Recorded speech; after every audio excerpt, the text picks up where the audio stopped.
Hi again. It's Rita at Gold Medical Jobs, where we are always striving to connect healthcare employees and healthcare employers. Come here anytime you are looking to hire your next employee, and look here when you're looking to find your next best job. So that's what Gold Medical Jobs is about. And this is my second check-in. My name is Rita, and I'm checking in again in 2020. I check in probably, twice or three times a week when I can. And you can find us on Facebook, Twitter, and Instagram. Facebook, Twitter, Instagram, and LinkedIn, I believe. And yeah, so today is the 9th of January. So we've been here. We've all been here, if we're here, for over a week. And I wish you well, and I hope things are going well. So each time I talk to you, I try to give you a little insight review. Oh, the mail must be coming in. Okay, let me let this dog out of here. So sorry. Come here, you little monster. Come on. Out you go. Okay. The older dog that I live with is usually the quiet one, but not when she's being a watchdog. So I apologize about that. So what was I saying? So I try to give you a little tidbit on healthcare, how it works, what's a good practice. Sometimes I give you a little quiz. Maybe I'll do that today. And I just try to think ahead, because I've been an employee and I've been an employer in the healthcare realm. And so that's, those are areas that I'm very familiar with. So I try to share the knowledge that I have with everyone out there. And yeah, been doing it for a long time. So I thought today, beginning of the year, always a good time to review. And I thought always safe practice is important. But I thought we'd just start with a code, right? Code blue, basic. And I will mention, and I will expound on this. I've talked about my blog, and I haven't been blogging. I'm so sorry, but I will check our blogs. There are a few out there, and there will be more in the coming year. I promise you, one a month. Okay, so give me some time. January's, we're at the 9th, so I've still got a little time for January. But what is interesting, because a lot of much of my career has been in acute settings, so hospital settings, acute clinics, working with the acutely ill, and but I've done other work, and there certainly is a variety now. You have surgery centers and outpatient clinics and urgent cares and doctor's offices and wellness clinics and long-term care and skilled nursing and assisted care and senior residences and memory care and Alzheimer's care. So you have this broad spectrum in the healthcare world and schools. There's another huge healthcare concern, because your children are with the district, many of them for pretty close to 7 hours a day. Some of them are in after school care, and that's another area. So their well-being, whether they're super duper healthy, which I hope most of them are, or whether they have some disabilities and some need for medical care or nursing care while they're away from home.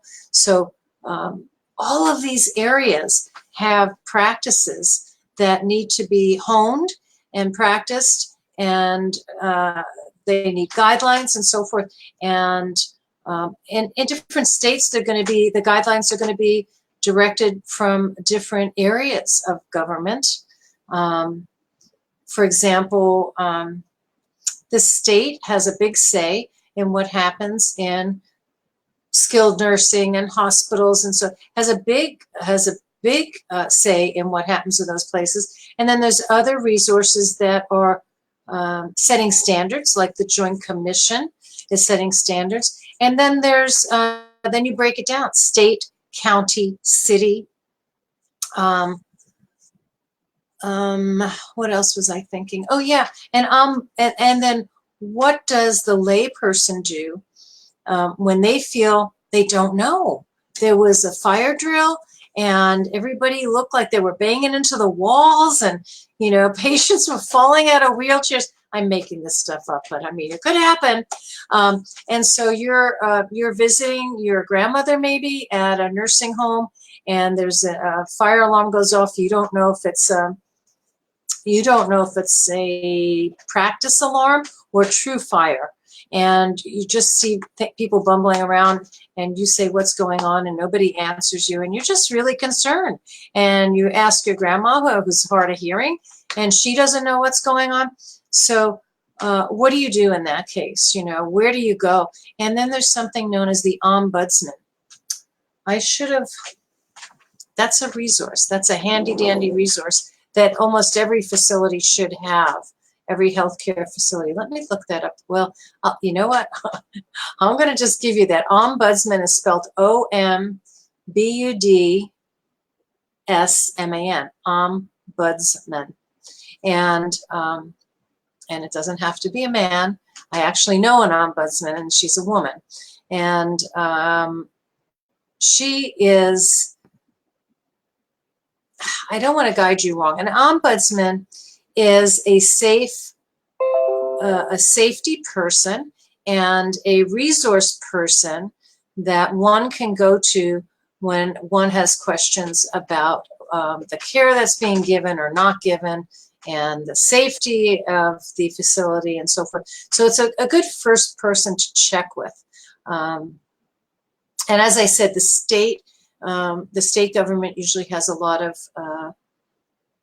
of say in what is appropriate if you're living in an assisted living, and what kind of safety and disaster preparedness, meaning fire and earthquakes and tornadoes and any kind of emergency, electrical blackout. Maybe it's a big facility. The dishwasher started flooding, and you need to stay off the, basement level or the first floor. So there has to be protocols and practices for safety in all these different areas. So today I'll just talk a little bit about, because I'm an RN, I always start with the RN, and then the other members of the team could be, depending on what kind of facility we're talking about again. Sorry. Fuzzy looking hair today. Other members of the team could be licensed professionals, certified professionals, assistant, so you have your physical therapist, maybe in a skilled nursing facility, and then you have PTAs, so the physical therapy assistant. So all of these people can and will and should be CPR certified, for example, and everyone, from the kitchen people to the front receptionist. Boy, that's a hot seat for anybody.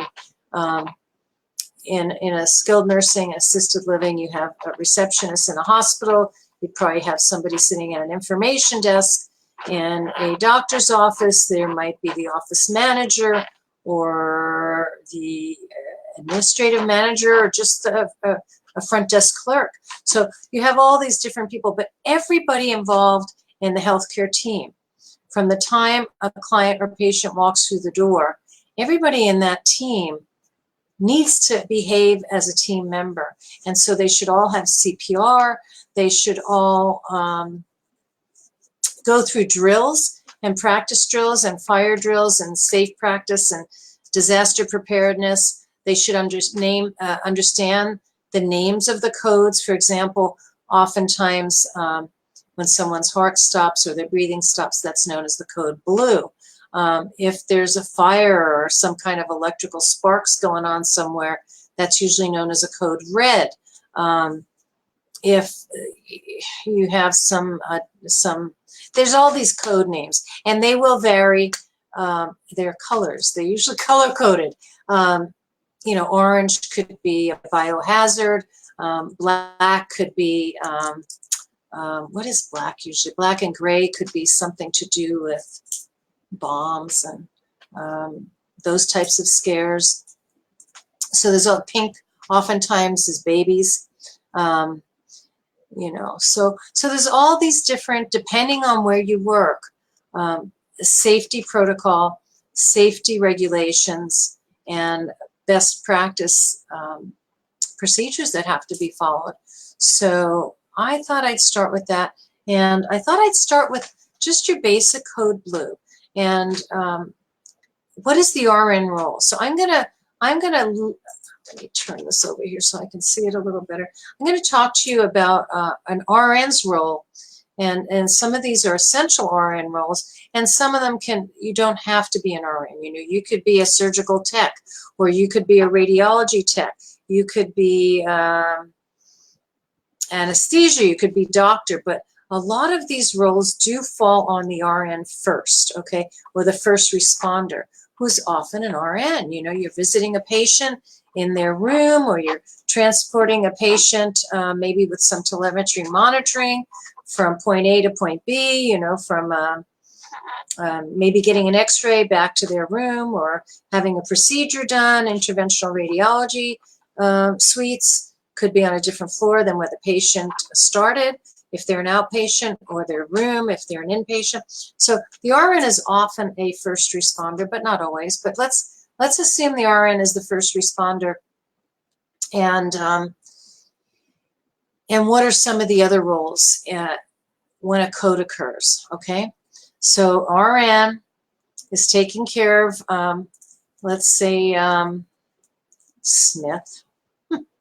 RN is taking care of Mr. Smith, and it's a medical surgical hospital inpatient. And he had a procedure done in interventional radiology today. They did something to his thyroid. They checked it out and so forth. So he had some x-rays done, maybe some CAT scans done, and they're checking out his thyroid. And maybe he got a little bit of conscious sedation, or he got a little bit of, what do they give you to calm you down? I should have thought this through. They gave him a little, oh my gosh, you know, maybe not anything strong, maybe like a Valium, or it's escaping me. They might have, you know, if he's claustrophobic or whatever, they might have just given him a little something to calm him down. At any rate, his RN hasn't seen him in an hour or so, so she decides, let me just go in and see how Mr. Smith is doing. And she goes in there, and he's slumped, and she says, Mr. Smith, how are you? And he's non-responsive. And she goes over and she talks louder, and she touches him, and she moves him, and she looks him in the eye, and she's not getting any response. So then she checks a pulse, and she checks for breathing, and she calls a code, because this man is not responding, does not seem to be breathing, does not seem to have a heart rate, and she calls a code. So she is definitely the first responder. Now the code team comes in, and I'm going to list the variety of people that could be involved in a code. So you would have a code team leader. So that first responder, she may start doing compressions. In that case, she may not be the team leader unless someone comes in and takes over the compressions. But you would need a team leader. You need sometimes to have an event manager. You need someone to be the recorder. They're often called the scribe. And the team leader is going to start dictating some roles. So you call the code, and you give a couple of breaths, and you check for heartbeats, and you're still not getting it. And so now you're doing compressions. So you're not the recorder. So you're the first responder so far, and now you're the person doing compressions. So you're going to need a team leader. You're going to need possibly an event manager, which oftentimes is the team leader. You're taking care of compressions. You need somebody to take care of the respirations. You're going to get tired pretty quick if you're doing all the chest compressions and the breathing for the patient. So you need somebody in charge of respiratory. You need somebody, if this patient came back and they didn't have any intravenous medication and they were just there for 24-hour watch, they don't have a vascular access, now you need a vascular access person.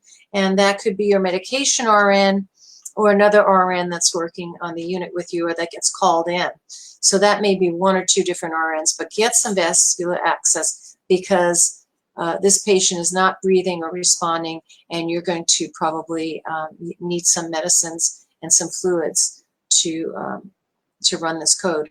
Then you have a code cart RN. That could be your recorder as well. They want to see what's going in and out of that code. Now we know we're not getting any respirations. We have a thready heartbeat, so now we're going to intubate. So now you're going to record the different sizes. You may need a runner. You know, maybe the doctor is there and he wants anesthesia at this point. So you may need a runner. And then you may need security because you may have, it may be a 2-patient room. It may be that family members were with Mr. Smith. So that's the team. Okay. Most of the people on that team are going to be licensed people. They're going to be RNs, respiratory therapists, MDs, but you also have your nursing assistants. You also have your security people. You may have LVNs and CNAs. Who else could be working on the floor? Orderlies. You can have maybe somebody came up from radiology. Maybe you have some kind of specialized radiology tech that has been called in to see, you know, was anything used in the procedure, anything that would cause, you know, respiratory failure and so forth. So yeah, there's a lot of roles. There's a lot of roles and a lot of great outcomes. So the sooner we get that heart beating and that patient breathing again, the better. And the more tight-knit that team is, the better. So so I wanted to go over that. Safety first, keep your CPR cards going, your basic life support. If you're an RN working with acutely ill patients, for example, in a cardiac unit, a telemetry unit, a step-down unit, an ICU, you're going to want your advanced because you're going to want to know, you want to put your finger on the amiodarone and the dosage for adults and the dosage for peds. And well, peds would be a PALS. Pediatric advanced life support, and neonate nurses. They have one, NALS, and they have different acronyms for them in different states. I think in California it's NALS and PALS and ACLS for adults, pediatric or neonates, NALS, pediatric advanced life support, PALS, and then advanced life support. And a lot of L&D nurses have both because they are taking care of the labor of an adult woman, hopefully, sometimes teenage women, the adult woman, and they're sometimes the first one around when the babies are being delivered. So it's great to have a neonate nurse, but a lot of times those L&D nurses step in for that as well. So yeah, RNs, you are so essential. And your roles are so essential, and you could be the first responder, the compressor, the respiratory person, the team leader. You could be all of it at the same time. It just depends on your facility and you know, how big or small your team is and how quick people are responding.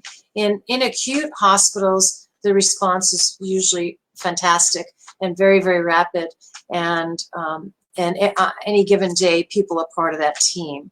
So it would be different in a clinic. It would be different in an assisted living. It would be different in a surgery center. But the point is to be prepared, like the Boy Scouts and the Girl Scouts. And it's okay if you're a newer person or if maybe, you know, management has changed and you realize it's January, and every January you start doing your, you know, fire drills and code drills and going through the procedure manual, And it's okay to take that up with your manager. It's a good idea to take it up with your manager. And I wouldn't blurt it out. I would make an appointment and let your new manager or old manager let you know that you were thinking about it, that safety of your patients and safety of your coworkers is really important, and it's on your mind, and it's January, and it's just wondering if you have a plan. Would you email me, or, you know, what can I do? Is there something I can do to help to get that ball rolling, etc. I mean, you know, communication with your team is that, you know, you respect one another and you speak respectfully and in appropriate settings. You don't just kind of, you know, blurt things out and so forth, because people on the team, you know, from the supervisors and managers and ownership and so forth down, you know, you kind of want to use your chain of command. So if you're if you're a CNA or an LVN, you might go to your RN or that you're working with, or you might go into your RN supervisor and so forth and climb the ladder if they don't know, and they say, oh, you know, why don't you talk to the director? She'll be in, you know, at 9 o'clock or something like that. So yeah, it's okay. It's actually commendable to care and to try to do the right thing. And even if it's not your job, to check in with somebody whose job it might be to organize those disaster preparedness and fire drills and code protocols, code blue, code red. Yeah, it's important. Okay. And here's another thing. I may not be using the exact term, but there's always usually a post-code gathering. And what we did right and what we did wrong, there is a term for that. It escapes me. Just like that medicine. I can't remember. Is it? I cannot think of it. It's just something I used so much in my career, and I'm not thinking of it. But yeah, just something to calm you down. It's not Valium exactly. It escapes me. But yeah, the post-code conference is really important, and it's done pretty soon after a code, maybe at the end of the shift or something. Everybody that was involved, the recorder and the first responder and the team leader, so everybody gets together and goes, hey, how do you think that code went? You know, what did we do right? What did we do wrong? What, you know, and every event is slightly different than the last event. So, you know, maybe Mr. Smith was an outpatient. Maybe Mr. Smith was an inpatient. Maybe Mr. Smith had a disability. Maybe he was missing a limb. You know, so every event is going to come with its own special nuances and things that can help the next time that maybe weren't thought of. Oh my gosh, that wheelchair was blocking. We had 2 people having to lift that wheelchair over the code cart, you know. So I'm making this stuff as I go along, but yeah, you got to get a code cart to the patient to run that code. So oh, even that too, you know.